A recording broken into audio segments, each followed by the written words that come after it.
All right, guys, we are going to be reacting to China's new train is faster than a plane. Thank you so much for the support, guys.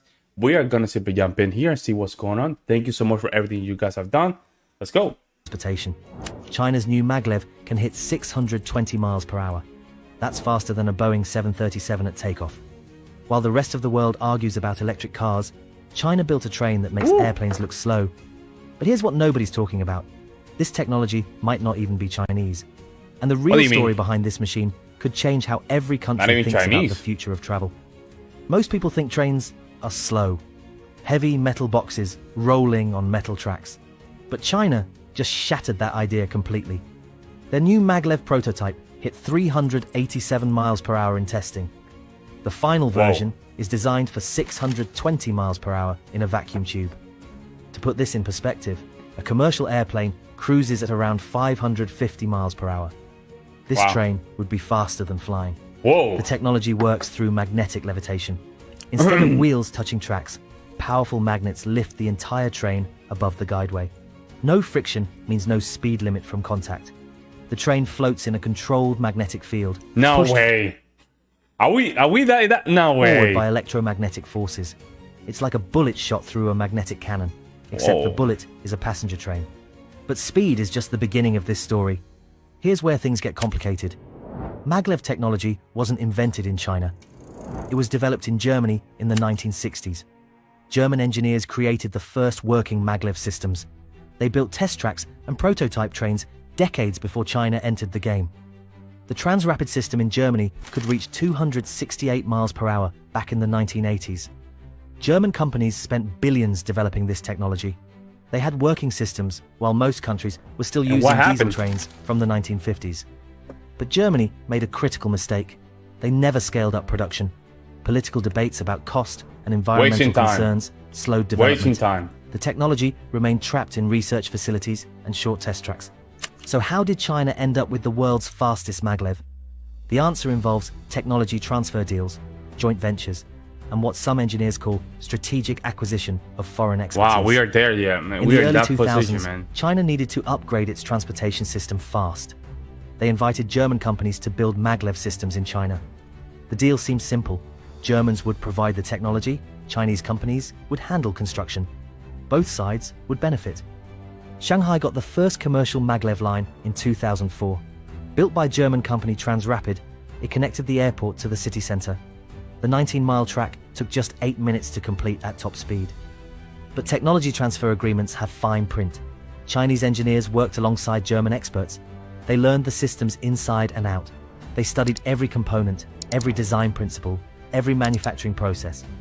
Within a few years, Chinese companies understood maglev technology as well as the Germans. The Chinese are smart as hell, man. Then China did what China does best. They took that knowledge and improved it. China's obsession with speed isn't about bragging rights. It's about economic survival. The country has 1.4 billion people spread. And this right here, you see that number right there? That's the difference. That's the difference, y'all. That's the difference.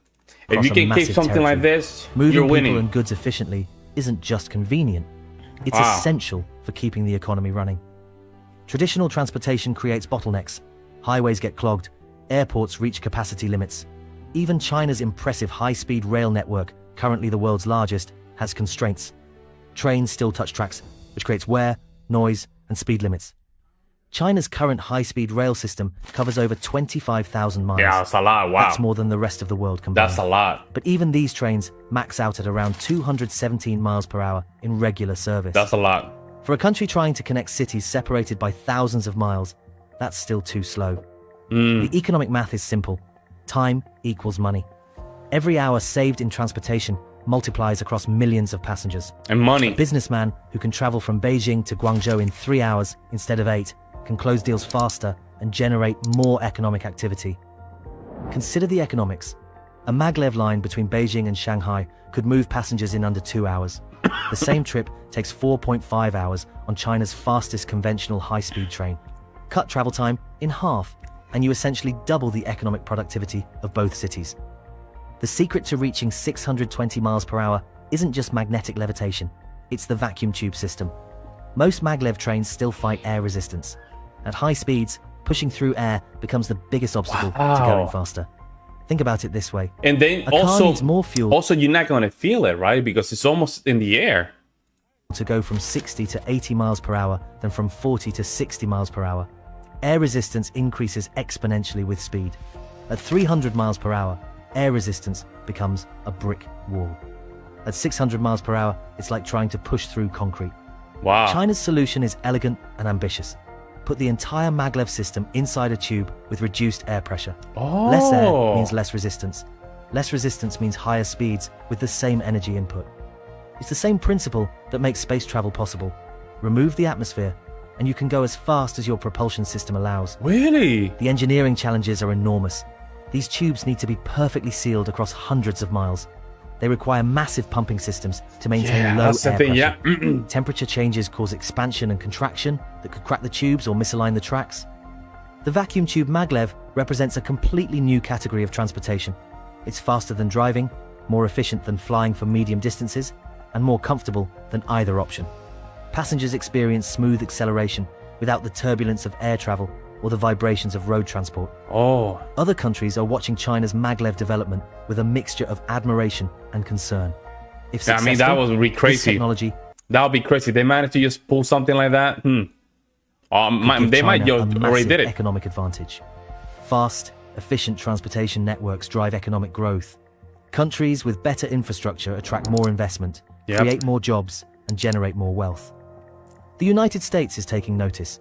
American companies are exploring their own vacuum tube transportation systems. Elon Musk's Hyperloop concept shares similarities with China's approach, though it uses different technology for levitation and propulsion. Several startups are working on competing systems, but most remain in early testing phases. The difference is scale and commitment. While American companies test small prototype systems, China is building full-scale infrastructure. They're not just proving the technology works, they're proving it can work at national scale. Europe is in a difficult position. German companies developed the original maglev technology, but they never built it at the scale China is attempting. European transportation infrastructure is advanced but fragmented across many countries with different standards and regulations. Japan has its own maglev program. Their system can reach 375 miles per hour and will connect Tokyo to Osaka by 2027. Wow. Japanese engineering is world-class, and their safety standards are exceptional. But even Japan's impressive technology looks slow compared to China's 620 miles per hour target. China understands this dynamic perfectly. They're not just building trains, they're building economic dominance. Building vacuum tube maglev systems requires enormous upfront investment. A lot of money. Cost estimates for China's network run into hundreds of billions of dollars. The Shanghai maglev line cost approximately $1.2 billion for just 19 miles of track. That's roughly $60 million per mile. But China's government takes a different view. They see infrastructure spending as long-term economic investment. A maglev network that lasts 50 years and transforms transportation across the country justifies massive initial costs. The economic benefits compound over decades. Traditional cost-benefit analysis doesn't capture the full value of revolutionary infrastructure. When the interstate highway system was built in America, critics called it wasteful spending. Like Decades always. later, economists estimate it generated economic benefits worth trillions of dollars. China also benefits from scale economics. They're building multiple maglev lines simultaneously, spreading development costs across many projects. They always say that. Manufacturing components in large quantities reduces per unit costs. The government financing model makes ambitious projects possible that would be impossible under pure market economics. Despite the impressive progress, vacuum tube maglev technology faces significant challenges. Maintaining low air pressure across hundreds of miles requires constant energy input. The vacuum pumps alone consume enormous amounts of electricity. Engineers estimate that maintaining partial vacuum could require the output of multiple power plants. Safety systems become more complex when trains travel at 620 miles per hour in sealed tubes. At 620 miles per hour, a train travels more than 900 feet per second. Traditional braking systems can't handle these speeds safely. Emergency stops from maximum speed could take several miles and generate dangerous heat levels. Weather impacts create additional complications. Temperature changes cause tube expansion and contraction. A temperature swing of 100 degrees could cause miles of tube to expand by several feet. That's enough to misalign the magnetic levitation system. Earthquake zones need special engineering to prevent track misalignment. Even small movements could cause the levitation system I would to start fail. it, you know what? China's Just start it in a very small area. Start, do what, 100 miles? Start there, 100 miles. engineers are addressing these challenges through 100 miles, extensive 200 testing miles? and redundant safety systems. But every solution adds complexity and cost to the overall system. China's 620 miles per hour I will start very maglev small. represents more than transportation technology. It's a statement about technological leadership and economic ambition. The country that masters ultra-high-speed ground transportation could gain decisive advantages in the 21st century economy. Other nations are responding with their own ambitious projects. The competition is driving innovation across multiple technologies: magnetic levitation, vacuum systems, power electronics, and advanced materials. This technological race benefits everyone through faster development and better solutions. India announced plans for its own Hyperloop system connecting major cities. Saudi Arabia included Hyperloop connections in its futuristic city projects. Russia announced research into vacuum tube transportation systems connecting Moscow to distant regions. Even And developing it's nations that, again, it's not more money, right? You have the opportunity to just don't have the want to money be left moving a little behind in this faster. race. The implications extend beyond transportation. Vacuum tube technology has applications in cargo transport and industrial processes.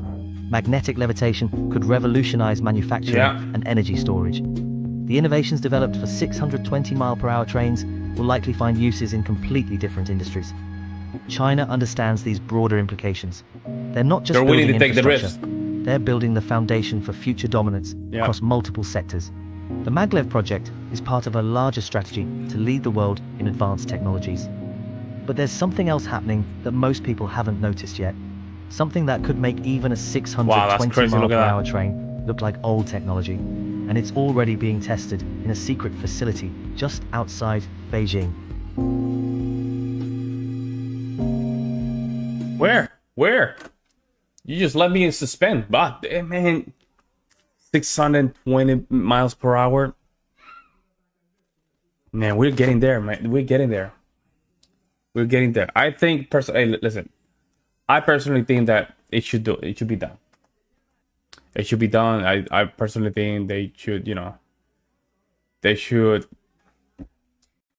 at least try. Let me know what you guys think, guys. I'll see you next one.